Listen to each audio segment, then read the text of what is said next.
Welcome to episode 50 of the Relationship Marketing Podcast with Cody B. Today's guest is Jerome Gafford. Jerome has over 35 years of sales training, and executive leadership development experience. His cut the fluff, give your stuff presentation style will help your organization move from status quo to status go. Jerome has found that struggling sales organizations suffer from many of the same primary ailments. In order to address these conditions, he works with the team to diagnose the symptoms, develop a treatment program to correct the issues, and provides follow-up to ensure the patients are recovering and performing well.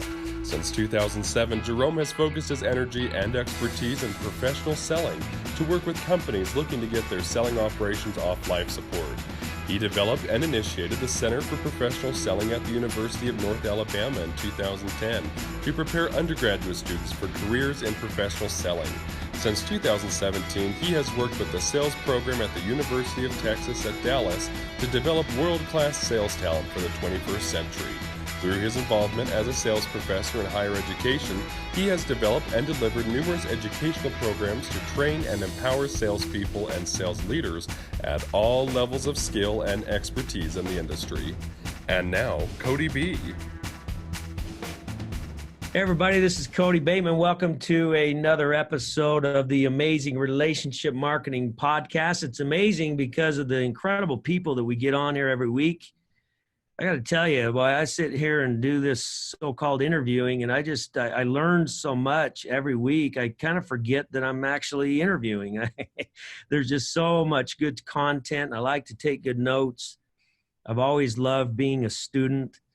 I loved going to college. I thought college was great. I loved being in the different classes and courses and going through semesters and learning from professors and things like that. And it's part of what this podcast has been able to do.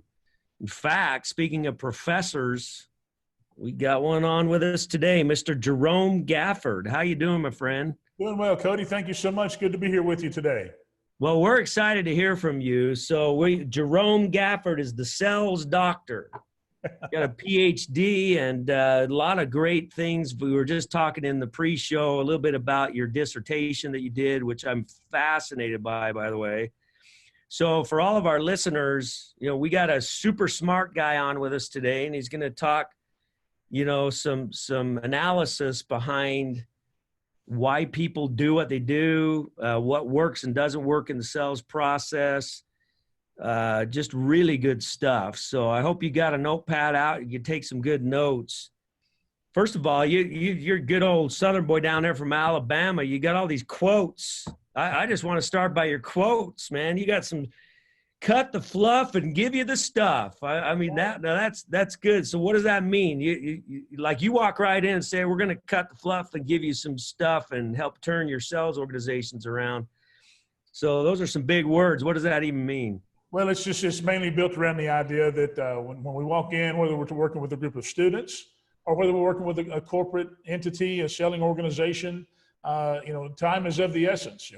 Our goal is to assess what's going on, and we'll find out where the issues are, show them exactly what they can do to fix those issues, and get them out there being productive. As a sales doctor per se, if I don't diagnose the problem before giving a prescription, then they call that malpractice in the medical business. It's the same thing in the sales world. And so when we walk in, we cut the fluff, give them the stuff, here's what's going on, here's what you got to do to fix it, and here's what we're going to do to make it happen. So you have a lot of clients, like corporate clients, that you go in and do that for? We do. I'd like more, but I'm not sure. We have some we work with on an ongoing basis not only through our program here at UT Dallas, but at some other universities where I've taught. We have built that corporate environment because they come in, they're looking for people to fill roles in their company. And of course, one of my jobs at that point then is to find out exactly what they're looking for. And then we try to create that in the students that we're developing for those roles. Okay, so here's what's interesting is we in a lot of our courses here on this podcast, we talk a lot about today's day and age. Now, this is a show about relationship marketing. It's all about creating a relationship through the marketing and sales process. Relationships are more important today than they've ever been before in the whole process. And a lot of the sales professionals that come on here, they talk about selling by assessment rather than by presentation. So as a salesperson in the past, you would go in and you had this big presentation. You might have this sales deck and whatever, and you got all these closing tactics and how to overcome objections and blah, blah, blah, all this stuff that has been around for years. And as you know, I noticed that those on YouTube will have seen the big smile you just had on your face, because that methodology really doesn't work in today's world. And we talk a lot about assessment. It's more sales by assessment. And what you're saying is you might go into a corporate setting or into a business, and you want to help their sales organization to be better. And the first thing you do is assessment. You assess where they're at, what they're doing, why they're doing it, what works, what doesn't work. Take us through that process. I mean, how do you assess a sales team? Well, the first thing we look at, of course, you got to look at some numbers to begin with to see where they are. And what we find, and again, some of this stuff hasn't changed much over the years, Cody. We typically find that the sales team is represented by about three groups. You've got the top end, the high performers. You've got the lower end, the ones that are struggling pretty significantly. And then you get that group in the middle that makes up about 60% of the sales force, that some of them are doing okay, some of them are struggling, and they kind of bounce back and forth from month to month. And so what I try to do is go in and assess what they've been doing and see the items that they're doing that are working. And then we coach around those particular things. Here's what worked before. Why are you not doing some of these same things on an ongoing basis? And oftentimes it's kind of cyclical. A salesperson will oftentimes, they'll see some success in one area of activity. They'll start to enjoy that success, and then they cut out the activity, or they start dropping back on the activity that drove that success. And then they wonder why they're not seeing success anymore. And so they get into this up and down cycle of things that are going on. And we try to work around some of the specific areas that they can do to get away from that or get back on track to do what they're doing. But a lot of it is built around that particular thing you just mentioned. And that is, we have to make sure that they understand the buyer. And oftentimes when someone starts realizing some success in their activity and in their position in the company, they tend to start focusing more on themselves and on the company than they do on the customer. And when they do that, the customer starts to back away, and they don't know why. And it's just because they haven't stuck to their guns at what was working for them. And if we get them back focused on that, creating value for the customer, understanding what's important to the customer, and building that scenario based on what the customer tells them that they want, not what the salesperson thinks that the customer wants. So why do you think? Because it seems to me like a lot of salespeople in different professions, there's different type of sales organizations. As an example, there's inside sales, there's corporate sales, there's single tier compensation, there's multi-level marketing compensation, there's direct sales companies, network marketing companies. So there's a lot of different types of sales organizations. And I've noticed that through all of them, it kind of doesn't really matter which one it is. The salespeople, like you said, they'll have a few things they do really well. They do them really well consistently. They have success. For whatever reason, they start not doing those things. But even more so, they want to start training. Like everybody wants to be a trainer. Like you sell some stuff, you have some success, and then all of a sudden everybody just wants to migrate over and why is that? Why does everybody want to be a trainer today? I mean, why don't you just stick with the stuff that makes, because, the top level salespeople make the most money, right? Right. So what is it? I think one thing that I see with a lot of folks we talk with is that tenacity is missing in a lot of people today. And some of that, I believe, is driven by the industry that they're in, maybe by their leadership. The leadership gets too focused on things that kind of break them away from that relationship development with their customers. And especially in the inside sales, because they are focused a lot on generating new leads, new business, that kind of stuff. And then they tend to hand that off to somebody else. But I think that tenacity, the person gets really good at what they're doing. Sales is not a difficult job, but it's not an easy job either. And a lot of people they get to a point in their life where they say, either they're having hardship or something's going on. And we oftentimes, whatever is happening in their mind It's what we have to help them identify before we can fix it. And once we figure out, it could be a personal issue, it could be, a health issue they may not even are aware of. There could be any number of things that are going on that we try to get them focused on resolving those issues and get them back into focusing on the customer more. It's amazing at the opportunities, not only with our students, but also with our corporate people. If I can get them focused on doing what's right for the customer more and more and more, all of these slumps, all these issues that they're having tend to just go away. Boy, that's powerful. That's real powerful. I want to make sure listeners are hearing that. So you go in, you assess a sales organization. They have some success and they have problems and they have issues and they go from being efficient to not being efficient. Now, are you saying, I don't want to put words in your mouth, but this is what I heard you say. What I heard you say is the best way to get people back on track is to get them to get out of their own head and to turn their focus back on the customer. Is that what you said? Well, yeah, I mean, in the essence, in any kind of a successful sales role, if you're helping the customer achieve what they want to achieve in their particular situation, then you're not really a salesperson anymore. You're just an advocate to help them get where they want to be. And if we can get our salespeople, get our teams focusing on that, get them focusing on, talk to the customer, and instead of just throwing up on them with the features and benefits of the product, ask them, if you could build, if you, in your mind, if you could picture the perfect scenario that you would like to accomplish in your company, what would that look like? And let the customer tell them then what that's going to look like. And then the salesperson just has to build that scenario for them.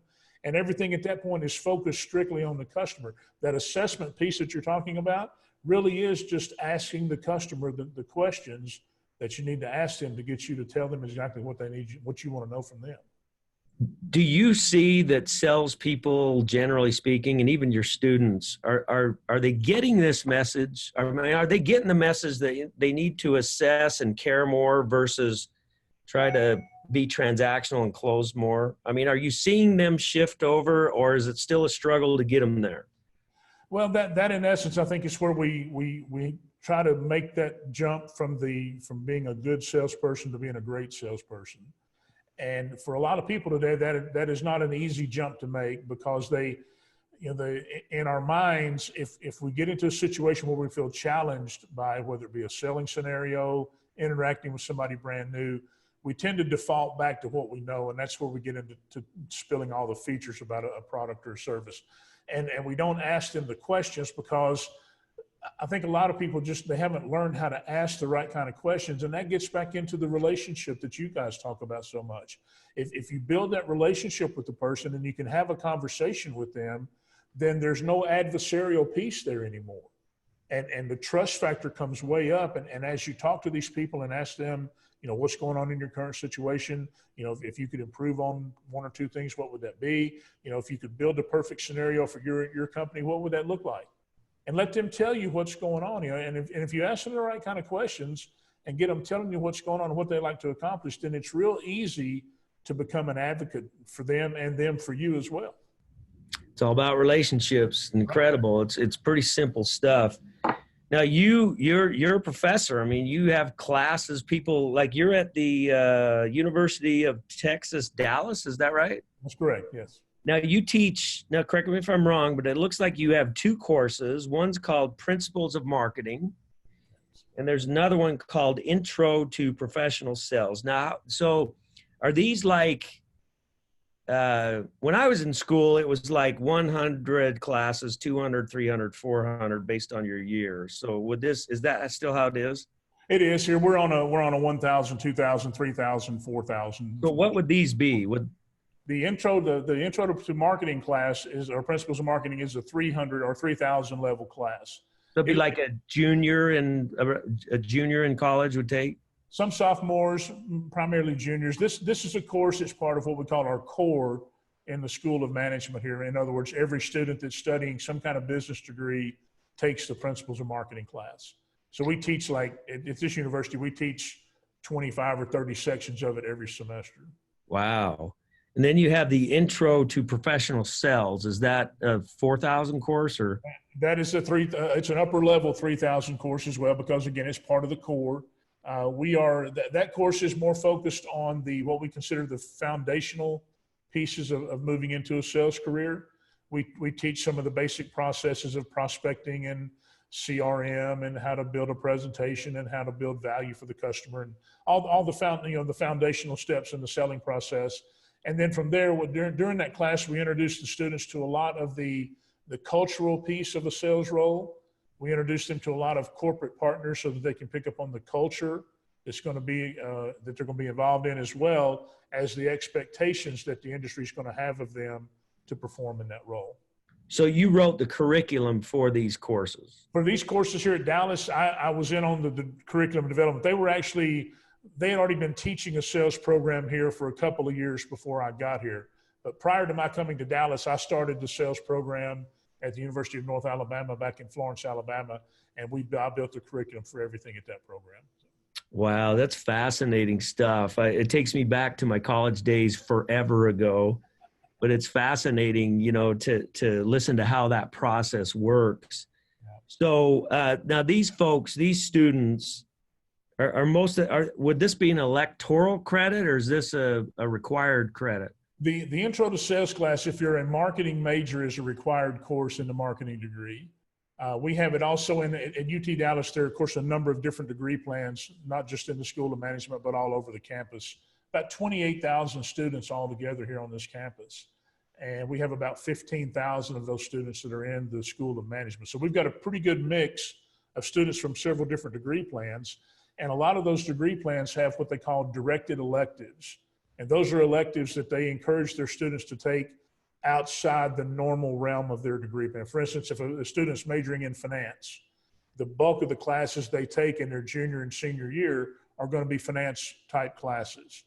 And the advisors in that program will encourage their students to come over and take the Introduction to Professional Selling class, because no matter what their role is going to be in the finance world, being able to communicate with people, sell your ideas, sell yourself is what they're going to have to do that in any role. So we teach them a lot of those foundational concepts in how we build the Intro to Sales class. Okay, so when I was in college, I got a degree in marketing. It was actually considered a degree in communications. Advertising was the focus, but it was a marketing degree. In my senior year, so my equivalent of your 4,000 classes, we had a senior class project in my marketing course, required a course to graduate. We had a case study that we had to do, and I was part of a 6-member teams, 5 other students and myself, had to create an advertising campaign for, and we had to compete with the other teams to go get the business. Right. So it was a full-on, it was powerful. They say a lot of stuff you learn in college you never use. Well, let me tell you, this course I've used my entire career. It was phenomenal. Do you have stuff like that in these? I mean, did they have to do like case study type stuff? They actually have to go sell something, or? Right. In our Intro to Sales class, the couple things we're doing to prepare them for that role is we're actually teaching them some of the basic components, CRM system, how to prospect, how to network, how to build those relationships. And they have assignments throughout the semester that they're working on to do that. And then when they move into our advanced sales class, which is taught the following semester, or usually 2 semesters after they take the class that they're in now, then they do carry a live quota in that class. And they are assigned a territory. They manage that territory. They have to contact people that they're looking to introduce to our program. The couple of things that the students are looking to sell, one is like a sponsorship where a company can make a financial contribution to the sales program, and they in turn can come be part of the events we have on campus and have an opportunity to recruit some of our students. But our students that are going through the advanced program, they have a quota that they have to hit in that class. And that quota is part of their overall grade in the class. And so Wow. they're selling a live product. They're making contact with real customers. They're having to build their marketing campaign. They're having to build their presentation skills. They're having to get used to talking to people on the phone, going out and having face-to-face meetings, all that stuff. Now, does some of that turn into like internships? Do you have like intern with real companies? And Yes. Are Yes. most internships today paid interns, or are they free interns? I did an internship. I didn't get paid a dime. 2 months full time, New York City internship, 12 hours a day, 6 days a week. Didn't get paid a dime for 2 months. But today, well, I try to hire interns. I got to pay them. I have to pay them today. So how's that work? The unique thing about the sales program and our program here at Dallas, we're one of about 60 or 70 schools that are part of an organization called the University Sales Center Alliance. And that is an organization of schools from around the country that have sales programs like I've just explained to you. There are not that many schools that teach professional selling as a degree plan because it is still considered in a lot of the world of academia, it's considered more of a practitioner-based specialty than it is an academic-based specialty. And so as a result of that, you won't go to like a Harvard and see a degree plan in professional selling.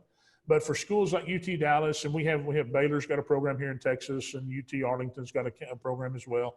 But we're focused on it from the standpoint of it's a great way to get our corporate partners involved in what we're doing at the education level. And by that, I mean, you mentioned internships. Most all of our students that are taking marketing and professional selling, they are required to have an internship at some point before they graduate. Right. So they can get certified through the Sales Center Alliance, and we require that internship be a selling internship. And they've got certain guidelines they have to hit in that process. They have to travel with sales reps. They have to work with sales managers. They have to understand the prospecting processes, understand how they deal with customers on a day in, day out basis. And so those are all paid internships because the companies, again, most of our selling companies are just struggling and starving to find good people to come in and fill sales roles. So they're willing to pay the internship program. Sure. Students come in it could be for a 3-month time in the summer. Some of them are 6 months where they spill over from summer into a fall or fall into a spring. And then when the student graduates, the companies, in about 90% of the cases, will offer them a full-time position with that Sure. company. No, that's great. It's a great process. I believe wholeheartedly in it, which brings up my controversial question next. You know, the world of entrepreneurialism that we live in today and social media and everything else, you hear all this noise everywhere that you no longer need a college education. You know, you just, there's so much information out there and so many online courses and different things that other people are offering that you can learn and just go out the school of hard knocks and go, start your career and make your millions of dollars that way. What do you say to that? Is college education important for these young kids, millennials today? The thing I like about the world of higher education and finishing a degree is for not only for the students themselves, but also for companies that may be looking to bring them on board. It is a task that is put in front of you that you're able to compete and complete with some success. And so I think when people ask me that question about, should they really worry about getting a degree? I think there are probably a certain percentage of people in the world today who college may not be the right thing for, at least not right now. They're at a stage in their life where college may not be the best route for them to take. And that could be for any number of reasons. I mean, when I was 18, 19 years old, I didn't know if college was the right thing that I needed to do. And so it took me 22 years to get my first degree. I was on the 22-year undergraduate program. So I went to school for a year and a half, and then I went on the road doing sound for rock and roll bands for about 10 years. And then I decided to go back and finish a couple of degrees. So, it just depends on what's going on in the individual's life. Now, I also tell my students this, and this is another one of these Alabama-isms. I don't believe that you can ever be overdressed or overeducated. And so whenever we're building relationships with people and they ask me what the dress code is going to be for a particular event, that's what I tell them. Make your first impression on someone one that they remember for the right reasons. And educating yourself is the same thing. If you continue, and you mentioned this at the beginning of our talk here, that it's exciting, and it's exciting for me as well to be able to learn new things and be able to share that with other people. And had I not had the time that I got to spend working on my higher education, I wouldn't have some of the experiences that I have today. And in order to earn people's trust, when I'm talking to a corporate person or to a sales manager, I have to be able to earn their trust, not only in how we build that relationship, but also they have to be able to trust me based on what I know and what I can bring to them in order to add value to their operation. Yeah, that's good stuff. I'm a strong advocate of education of any kind. And I think, you got to follow your own heart to some extent, but by golly, you better be learning. You Yeah, you better need be to learn. learning. Yeah, because it's like in business. If you're not always improving or not constantly growing, and you stop, then you're falling behind because everybody else is going to be growing past you. So you've got to stay on top of your game, and the educating yourself is a big part of that. There are tremendous resources out there for people that want to advance that and keep doing some additional things. But again, you got to be careful. There's a lot of things out there online today, stuff that's available to people that I don't know is always in the best interest of a business person, or especially a salesperson, that they're trying to put too much focus on things that really don't drive their success. Well, you have to be careful, and there's a lot of for-profit training programs out there today, and I'm a huge fan of the training industry, a huge fan of online training courses. I think they're wonderful, but you do have to be really careful because there's so much, it's so easy for anybody to put on a course, and then if they know social media at all, they can promote that course. So you have to be really careful to make sure you get quality content, because after all, you're spending hard-earned money to learn stuff. Better make sure you're learning the right stuff. And so, I think that's really important today. So, yeah, I mean, good criminy. We could go into all kinds of stuff here. Now, current and recent research. This is interesting to me. You've done research on Salesforce efficacy. I love this second one, and we mentioned in the pre-show you did your dissertation on this: millennials' propensity for compensation models. Right, right. Now, that's something I have a personal interest in because I run several businesses, and we're always looking for new compensation plans for our salespeople. So that one really caught my attention. Right. And then you have will versus skill in selling productivity. Will versus skill. Tell me a little bit about that. Well, that's where we get into determining things about the individual based on various conversations and assessments we can do. But it's basically looking at, we can give somebody the skill. I can teach somebody how to sell. The will to sell is something that has to come from within. And so we can oftentimes have this conversation with an individual, look at some specific things based on a couple of assessments we can do, and we can start to determine if they have a fear of conducting certain steps of the selling process. We have to go in and determine why that fear exists, and then we can help them do things to get over that fear, and that starts to get in to that will to sell. Again, I can teach somebody how to make phone calls. I can teach them how to go do presentations. But if they don't have the will to go out there and make that, if they don't have some kind of a goal or some sort of a success drive to get them where they want to be, they're oftentimes are not going to do it, because as soon as they have the first setback or first drawback in that process, then they will tend to withdraw from the process even more. And so, right. Yeah. So let me ask you a question. Let's say I bring you're running a company and your job is to hire Salesforce. I'm going to bring you two candidates. Okay. The first one has the will, they don't have the skill. The second one has the skill, but they don't have the will. Which one are you going to hire? I'm probably going to hire the one that's, if I've identified that he's got the will to do what it takes to be successful, I can teach him what he needs to know. I can't always teach somebody will. I can help them understand what they need to do to be successful, but until they have that drive built inside of them, it's hard to pull that out. Oftentimes you have to analyze what's going on and look at the skills, but then you also have to look at where their talents lay. And if they don't have some natural talents there that are tied to this will to be successful, then sometimes that's hard to do. And oftentimes it takes something happening in their life to make them have a change of heart or a change of mind. It's that distance. A lot of people focus on the distance between your ears, and that's where we can teach skill. But the distance between your head and your heart is where the will comes into play. And that's where we have to get focused on what they got to do to be successful. So you're going to take will over skill because you can teach the skill. It's interesting to me because, there are some methodologies to help people on the will side of it, what's between your head and your heart, and how to get in alignment with the best version of you as a human being, what you can offer in the marketplace.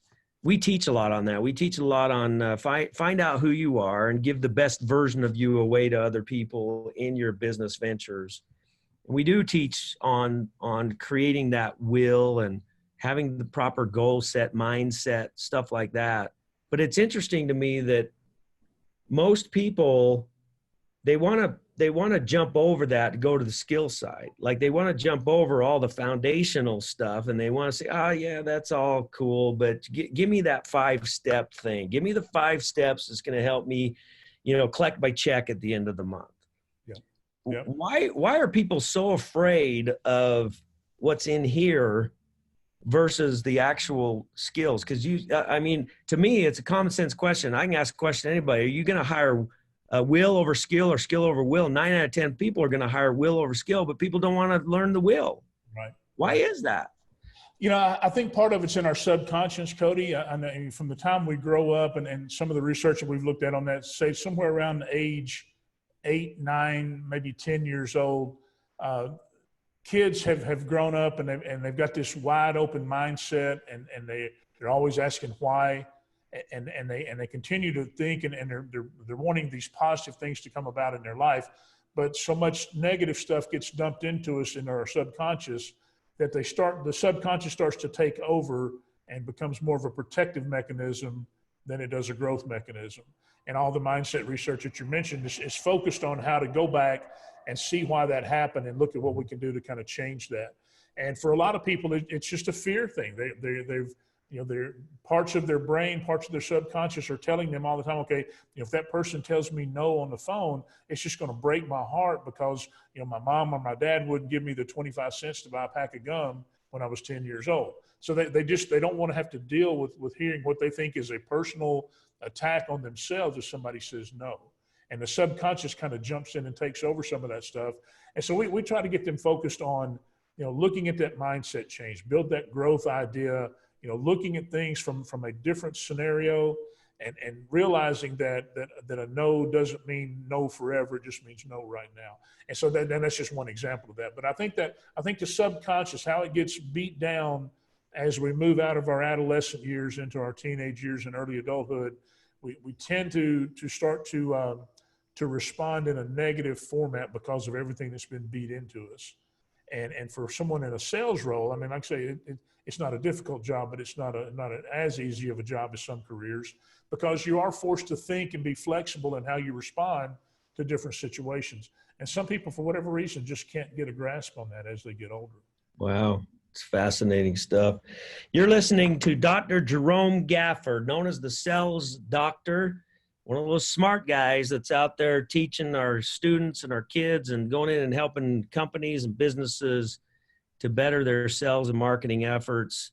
I'll tell you, Jerome, it's been an honor to interview you today. I just love to sit back and listen to your stories and whatnot. And I always like to close the show by giving you the floor. I've asked you a bunch of questions and you've kind of been stuck to the format that I've asked.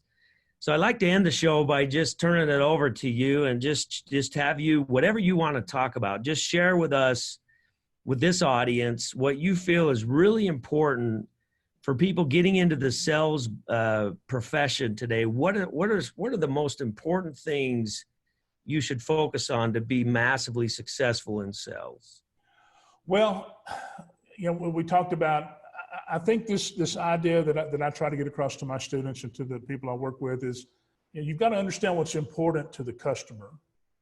And I think a lot of people today get too focused on what they think is important to the customer without ever actually asking the customer what's really important to them. So understanding what's of value, understanding what the customer really wants, and building that trust piece in the relationship. I think that's one of the crucial things that the great salespeople have to do. They have to get better at understanding exactly what it is that the customer wants. And then you can talk about what you and your company can do to help them achieve that goal. A good friend of mine here in Texas, Brian Flanagan, he uses the example of being in the transportation business. He said, always find out where they are, find out where they want to go. And then our job in the transportation business is to help them get there. We provide the vehicle to get them from point A to point B. And that, of course, that's going to be something different for every person that you sit down and talk with. And unfortunately, I think for a lot of people going into a sales role, if they're with a particular company, particular product or particular service, they tend to start. I mean, it's one thing to learn about how you've helped people in the past, but everybody that you're looking to help in the future is going to be a slightly different scenario, and we have to focus on what's important to the customer. I think that's one of the biggest things. And then, one of my heroes in the sales world, I'm sure you know this name, Zig Ziglar. And Ziglar, I mean, of course, he's from here. He was here in Dallas. I get to go to his office from time to time here in the Dallas area. They still have the Monday morning devotional meetings that we go to and hear different people come in and talk about their faith and how it impacts their business. And, Zig always had a common thread that if you help enough people get what they want out of life, you can have whatever you want out of life. And I think that's, boy, as old school as that sounds, as foundational as that sounds, I think a lot of people miss that today. They tend to get too involved in all the technology, all the new bells and whistles of everything that's going on, and they get away from some of these fundamental concepts. And I've always been a big fan. I've always felt that if I can help people achieve what it is that they want out of life, then I've had maybe a pretty good impact on it. And that's why I like teaching school, because the students that come into our program, oftentimes they're not real sure where they want to go, what success looks like to them.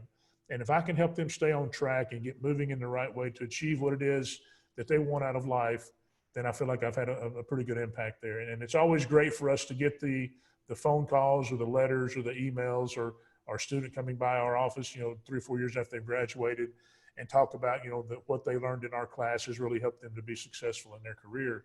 And, there were times, and there were some people in some of my classes that I wondered how they were going to get back to their car in the parking lot when we got out of class. And they come in and see me 3 or 4 years later, and they're knocking on, solid 6-figure incomes in a sales role, and they just love what they're doing. Well, that's got to be rewarding. It's got to be rewarding to see that. Well, listen, you are making a difference, my friend. Your reputation precedes you. I hear things about you from a lot of different places, and just appreciate all that you do to make the world a better place and to prepare some of these young kids for, great careers in sales. Appreciate that very much. And I'd like you to stay on. We're gonna conclude the show here, but I'd like you to stay on with us because I got a couple questions for you. I have an interest in your services for one of my businesses. So we'll talk about that a little bit after the show here. So there you have it, everybody. This is Dr. Jerome Gafford, the sales doctor based out of Dallas, Texas. Big Alabama fan. Roll Tide. Big Alabama fan. So it's going to be interesting this season. A lot of great teams there at the top. But thanks again for being with us today. Appreciate it so much. And all of you out there, just keep on sharpening the saw each and every week. We encourage you to get on here, learn from these incredible guests that we have, take good notes, sharpen that saw of yours, keep learning, keep doing, keep growing. It's what this whole thing's all about. It is all about relationships. Build them strong and help people get what they want out of life, like Zig Ziglar. And, of course, our guest today mentioned the great Zig Ziglar. So appreciate everybody, and we'll see you next week on yet another episode of the Relationship Marketing Podcast. Take care, everybody. We'll see you now. Thanks.